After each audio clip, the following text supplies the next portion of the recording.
Hey everyone, hopefully you're having a good day. My name's Andy. My channel is Finding Value. Today we're going to do our daily technical analysis update of commodities, work our way through the dollar yields, precious metals, and commodities ETFs that I follow. If you have any questions, check out finding-value.com. You can contact me directly through the question and answer sessions that we hold. We've got one coming up on Saturday at 7 a.m. and you can Mountain Standard Time, and you can see me there and ask me whatever you'd like. Australian stocks, whatever it is. Okay, let's dive in here, see what's going on today, and I'll give you my financial opinions. So, looking at the dollar, we're starting there, the relative strength, basically a flat day today. But yields overall, we're up today. So, we're flat on the dollar. And again, that's a relative strength indicator. I can maybe even extend this through like that. And what we see here is a potential resistance. You like how I pulled that through, don't you guys? So maybe we're coming through here. We got some resistance. We're coming up. Are we going to tag this and turn on over? Or are we going to pause and move on up?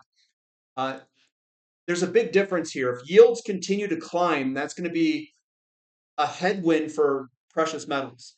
If yields and the dollar turn here and go lower, it's a tailwind.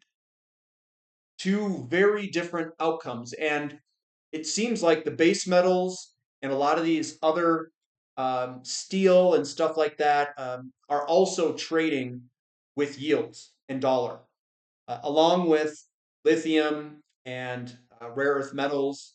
They're all basically weak dollar, weak yields, and once we saw those go decline, we saw all those sectors go up, even financials and also home builders.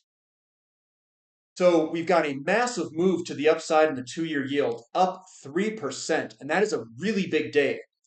With yields whipping around as volatile as we're seeing in that circle there, it is putting dramatic volatility to the pricing of assets.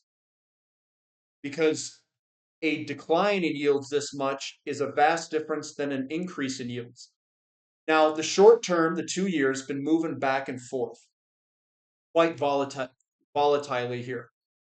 Then we've got the 10-year, but the 10-year looks like it wants to go higher. Downtrend line break, a little bit of a return move, and now we are going on up.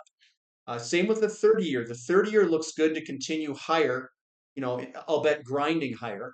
Not necessarily just a straight move, but we're getting these consolidations, where we consolidate and move on up, that stair-stepping pattern that I look for. And remember, stronger yields. Generally, what does well under a stronger yield environment is the dollar, obviously. Bonds do not do that well. Sometimes stocks don't do that well, but oil generally does pretty well under an increasing interest rate environment because most of the time, inflation is being driven by oil, and then yields move higher. If we've got a bond market supply problem, then we would see yields go up and things may or may not correlate like they used to. TYX TNX ratio inverting quite dramatically today. I don't think gold and precious metals will like that with the yield curve uninverting dramatically and higher yields. What that means is that the 2-year or the shorter end of the curve went up more than the longer end. Bond prices down a little bit on the 20-year bond ETF. And again, it's important here because we're kind of in a shifty type movement where we could get a break above support or a resistance retest, and we could go higher in bond prices if a slowdown in the market occurs. But again, we're coming on back. We're coming back to support, and we'll see if that support holds. And then the 2 and 10s, we got a massive shift in the yield curve where we could bounce higher. That's a big bullish engulfing on the 2 and 10-year yield. So we were coming on back. People were worried about a potential yield curve uninversion, but today we inverted quite dramatically. So gold, we're down, and this does look to me like we could see potentially further downside in gold prices in the short term. That's also going to carry over to potentially silver, platinum, and some of these other ones because Yields are what are flinging this thing around, but there's also in the backdrop supply and demand of a lot of these different commodities. But right now, we're on support, a little bit of selling pressure in silver. Platinum's coming back down. I like it down here, guys. If we get down here, even where we're at, I like platinum quite a bit, physical metal. And palladium looks like it's trying to put in a bottom. We're getting a little wick at the bottom there, right at support of this gigantic base that we based out back here. Breakout, retest. And I think that retest is going to get some support. I think here. Now, keep in mind, if yields continue higher, we very well could send this to the downside further, even if we're at this support level. We could cut through it if yields continue on up. We would see the whole precious metals complex, I think, go a little bit lower until people start to worry about a currency or a bond crisis. If that were to occur, if the bond market goes and yields start to move up uncontrollably to the upside, I think you'll see quantitative easing or something on the lines of money coming into the market to control the bond market, which then will sacrifice the currency. I think that's kind of where we're at, but they're playing the game right now so far with yields somewhat under control, not losing out of control to the upside. XAU to gold ratio, we're still seeing more further sell off with those yields coming up in the in the gold and silver mining companies. CRB index, it looks like we are kind of squeezing up here. I drew that pretty poorly. It looks like we're squeezing up here. Heck, what's going on here? Let's go. There we go. So we're squeezing on up. I'm going to continue this one down like this. Maybe we've got something on the lines of that going on. And we'll see if we break to the downside or if we come back to the upside. We'll take that lower line out of there. That's what we're looking at right now. CRB to S&P 500, we're holding flat. And we're kind of towards the low end of this, call it a downward channel. GDX down 3.1%, pretty strong selling pressure. A little wick at the bottom, but it's not convincing me. Downside momentum for sure still. GDXJ downside momentum. Is this the last sell-off before we get a big move to the upside? Again, we're going to have to watch yields. And SILJ also selling off, kind of coming right up below our support level, and we'll see if that support holds and we can get back above it. Crude oil up 0.55, surprisingly. We've got a nice little bullish engulfing. I think we're trying to bottom here, and I think we could potentially break at any second across this, and you could almost look at this as a shoulder, head, shoulder, the short term where we could potentially break. We'll see if we can break it. I do like the fractal that's created here. I've seen this before in a lot of different patterns where we get a big move to the upside. Not saying that that's my prediction, but I've seen that pattern before. And we do have a bullish engulfing here and even here. So that does look pretty good. ETF gas down 6%. We've got good downside momentum in this, and we're coming back to long-term support. There's that support level that I drew in here. We're coming back to that support level. Coal's doing this. There's a lot of different commodities that have broken out and are basically doing the same thing. Ammonia, urea, ammonium nitrate, they're all kind of doing the same thing. Natural gas down 0.9%. I think that this is just a retest of this support level. We have a lot of support there, and we've come on back, and we're just bouncing off support. But over time, natural gas, I think, looks good. If you take a longer term approach, you look at how much demand is out there and you compare it to supply. And I think that demand is going to start to outpace supply for a period of time. XOP, yeah, you know me, a little bit lower, 1.14% lower to be approximate. Is this a double bottom? I don't know. Momentum's to the downside. We got to turn this thing around.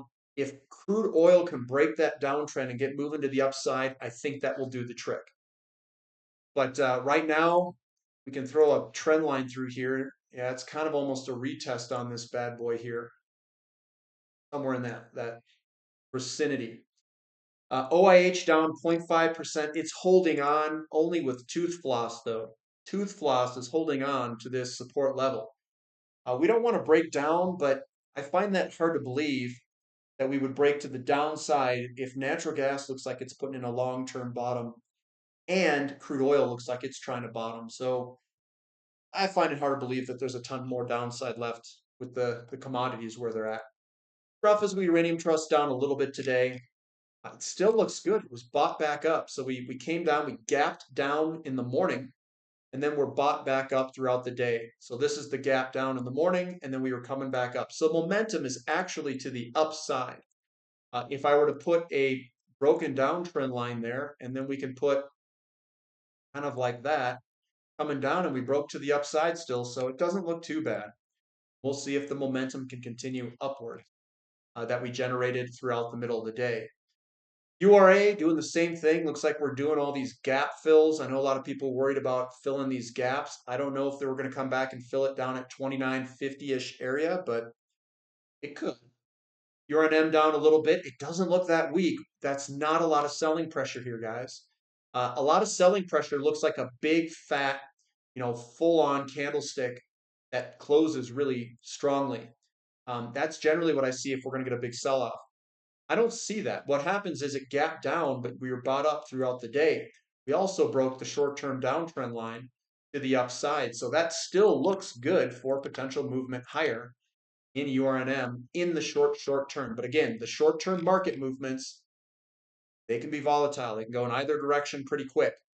And URNJ, another one that doesn't look like it sold off too bad. But again, a lot of the gap fillers think that we're probably going to come back and fill that gap back to about 2550-ish level.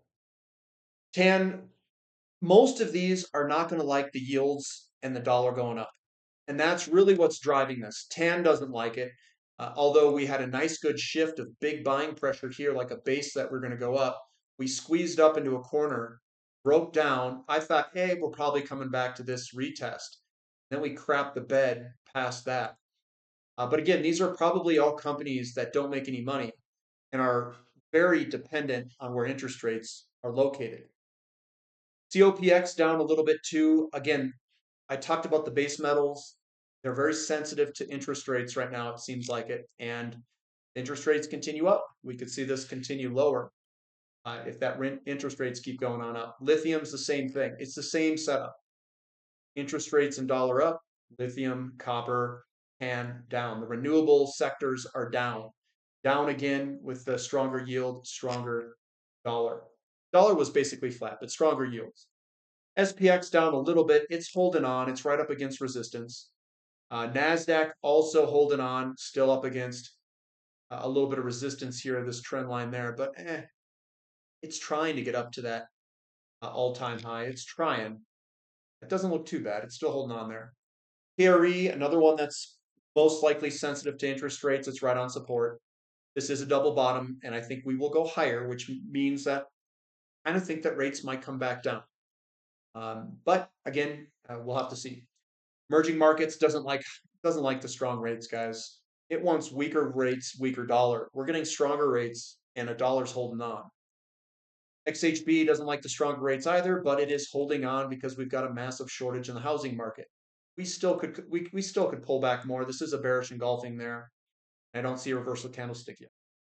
Moo also selling off some. Again, it is stronger yield time, and we're probably coming back. We're going to retest this blue line at about 69, 70 bucks. Copper pulling back 0.65%, still inside the pattern. And it doesn't look too bad. A little wick at the bottom. We'll see what occurs. Iron ore holding on. It's been pulling back. Let's pull up a yield chart here. I bet you yields going up, and all these are pulling back after these yields kind of transitioned up. So aluminum pulling back, just yields going higher. I mean, it's almost a direct relationship of the base metals and renewables with yields. It's just an inverse correlation to yields. Baltic Dry Index coming back because what it sells is copper, iron ore, and all those other ones. So yeah, it's going to pull back if all the other base metals pull back.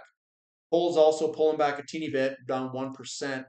Not the end of the world. Still looks good like a bottom here. I like coal. this general location. It's probably going to base out for a little bit. It might require some patience, much like natural gas, but I think eventually it'll work its way on up. Bitcoin down a little bit. It's still hanging on within the pattern. I did not redraw that. Still in there, and Ethereum's down a little bit, but again, it still looks good.